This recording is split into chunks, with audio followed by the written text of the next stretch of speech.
ये चैनल केवल मनोरंजन के लिए है। हम किसी भी तरह की अंधश्रद्धा को बढ़ावा नहीं देते। ये कहानी एक सत्य घटना पर आधारित है। अभिनव पांडे का एक बार फिर से ट्रांसफर हो गया था। हर 3 साल में उनका ट्रांसफर होता था। इस कारण उनकी बेटी शिवानी को अपने दोस्तों से बिछड़ने का दुख हमेशा रहता था। इस बार भी वही उदासी उसके चेहरे पर थी।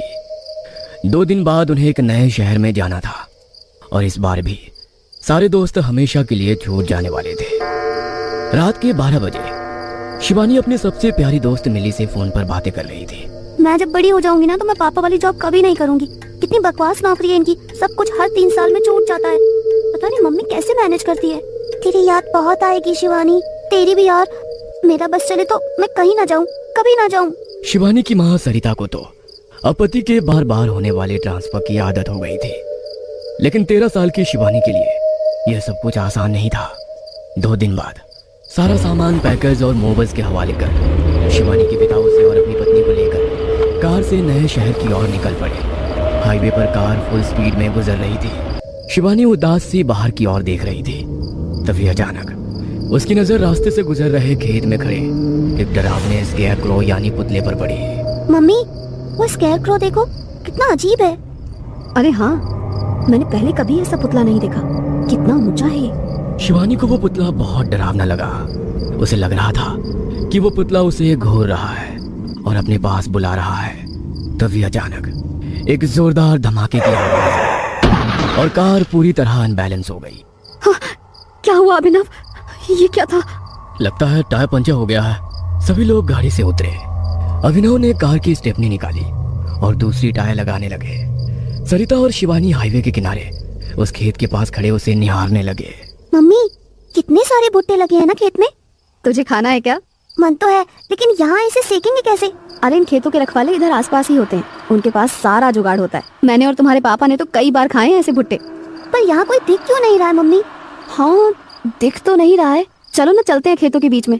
सरिता ने अभिनव को सारी बातें बताई और खेत की ओर बढ़ चले। वो कुछ दूर गए ही थे कि उन्हें खेत के किनारे बने एक छोटे से मचान नुमा घर में 3-4 लोग बैठे हुए दिखे।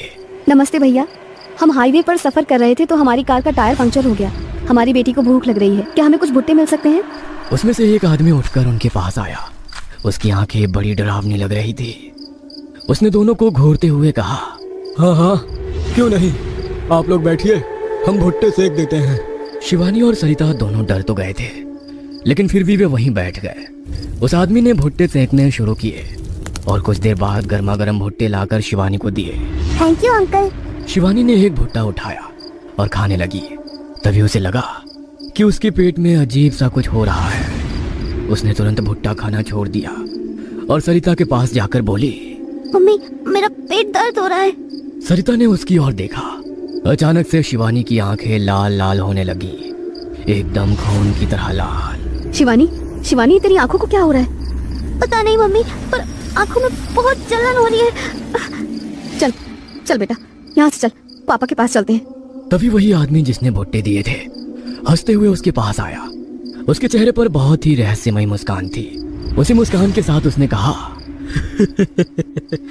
कहाँ जाना है? अब तो आप लोग हमारे मेहमान बन चुके हैं, यहाँ से कोई नहीं जा सकता। सरिता ने उस आदमी को घूरते हुए देखा और कहा, कहीं नहीं जा सकता? क्या मतलब कहीं नहीं जा सकता? ये क्या कह रहे हो? यही कह रहा हूँ कि ये हमारा इलाका है, जो भी यहाँ आता है वो वापस नहीं जा सकता। ये कहकर वो सरिता का हाथ पकड़ने लगा। सरिता ने उसका हाथ झटकते हुए कहा, आप पागल हो गए हैं क्या? हमें जाने दीजिए।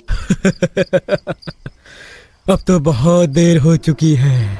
तभी शिवानी ने देखा कि बाकी लोग भी उनकी ओर बढ़ रहे हैं। मम्मी, मम्मी भागो यहाँ से, ये लोग मुझे ठीक नहीं लग रहे। मम्मी, मम्मी भागो यहाँ से। सरिता ने शिवानी की बात सुनी और उसका हाथ पकड़कर वहां से भागने लगी। वह भागती रही, भागती रही। वे सभी लोग भी उसके पीछे भागने लगे। शिवानी बहुत देर तक खेतों के बीच भागती रही, लेकिन फिर भी वो सड़क किनारे अपने पति के पास नहीं पहुंच पाई। कुछ देर पहले तो उसे यहाँ आने में बहुत थोड़ा ही वक्त लगा था, फिर अब यहाँ से निकलने में इतना वक्त क्यों लग रहा है, ये बात उसे समझ नहीं आ रही थी। काफी देर तक भागने के बाद वो इतना थक गए कि उनका गला पूरी तरह सूख गया। मम्मी, मम्मी प्यास लग रही है। ये कहकर शिवानी जमीन पर गिर पड़ी। सरिता उसे उठाने के लिए आगे बढ़ी, लेकिन जैसे ही वो आगे बढ़ी उसने देखा कि वो तो उसी जगह पर है जहां से उसने भागना शुरू किया था। वो आसपास घूर घूर कर देख ही रही थी। तभी उसकी नजर एक बार फिर उन लोगों पर गई जिसके डर से वो भाग रही थी। वे सभी उन दोनों को बहुत ही खतरनाक नजर से घूर रहे थे और साथ ही जोर जोर से हंस भी रहे थे। मैंने कहा था ना, यहाँ से निकलने का कोई रास्ता नहीं है। अब तुम लोग यहीं रहोगे हमेशा के लिए। शिवानी का शरीर डर के मारे बुरी तरह कांप रहा था। सरिता बार बार अपने आप को कोस रही थी कि वो क्यों खेत में भुट्टा खाने आई।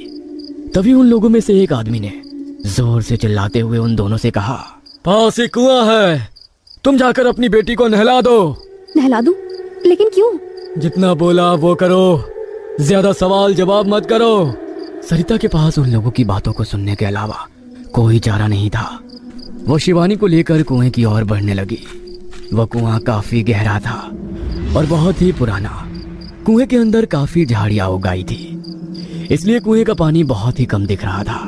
माँ, इन लोगों ने मुझे नहाने के लिए क्यों कहा? मैं इस पानी से नहीं नहाऊंगी। इस कुएं के गंदे पानी से बिल्कुल नहीं नहाऊंगी मैं। लेकिन तभी शिवानी की नजर पास खड़े स्केयरक्रो यानी पुतले पर गई। वो उसे अब भी घूर रहा था। शिवानी उसे देखकर जोर से चिल्लाई, ये देखो, ये स्केयरक्रो यहाँ कहाँ से आ गया? ये वहाँ खेत में था, फिर ये यहाँ कुएं के पास। स्केयरक्रो कहाँ है? स्केयरक्रो कहाँ है बेटा? मम्मी, ये तो यहाँ पे खड़ा है कुएं के पास। ये कहकर शिवानी ने अपनी आंखें बंद कर ली और उसने सरिता को जोर से पकड़ लिया। शिवानी का शरीर थर थर कांप रहा था। कुएं के पास कोई नहीं है शिवानी, कोई नहीं है वहाँ पर। तुम आंखें खोलो बेटा, यहाँ कोई नहीं है। शिवानी ने अपनी आंखें खोली। वहाँ सच में कोई नहीं था। कि स्केयरक्रो आखिर गया कहाँ? मम्मी, हम लोग यहाँ से कभी नहीं निकल पाएंगे क्या? नहीं बेटा, निकलेंगे, जरूर निकलेंगे बेटा। पर वो लोग तो कह रहे थे कि उनकी बातों पर ध्यान मत दो। वे बातें कर ही रहे थे कि तभी शिवानी की नजर सामने से आते अपने पापा पर गई। शिवानी का सारा डर, सारा भय अपने पापा को देखकर छू मंतर हो गया। अपने पापा को देखते ही, पापा, पापा आप आ गए पापा। उन लोगों ने हमें पकड़ लिया है पापा। किसने पकड़ लिया है? और तुम यहाँ क्या कर रही हो? तुम और तुम्हारी माँ तो भुट्टा खाने यहाँ आई थी ना? तब शिवानी ने रोते हुए अपने पापा को सारी कहानी बताई और अब तो जो जो बीता सब कुछ सुनाया।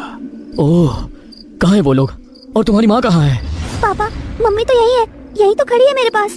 कहाँ शिवानी? कहाँ है मम्मी? यहाँ तो सिर्फ तुम हो अकेली। पापा, ये आप क्या कह रहे हैं पापा? ये तो रही मम्मी मेरे पास। ये कहकर शिवानी ने अपनी माँ की ओर अपनी उंगलियों से इशारा किया, लेकिन उसकी माँ तो वहाँ थी ही नहीं। शिवानी की आंखों में आंसू थे और उसका दिल डर से जोर जोर से धड़क रहा था। उसने फिर से अपने पिता को समझाने की कोशिश की, लेकिन अभिनव की आंखों में सिर्फ खालीपन था। शिवानी को अचानक महसूस हुआ कि कुछ अजीब हो रहा है। उसने अपने चारों ओर देखा। उसने देखा कि वे खेत फिर से बदल गए थे और वे लोग जिनसे भाग रहे थे वो अब भी उन्हें घूर रहे थे।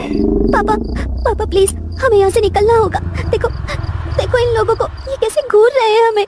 शिवानी, सब ठीक है, तुम बस मेरे साथ रहो, कुछ नहीं हुआ है, तुम बस डर गई हो।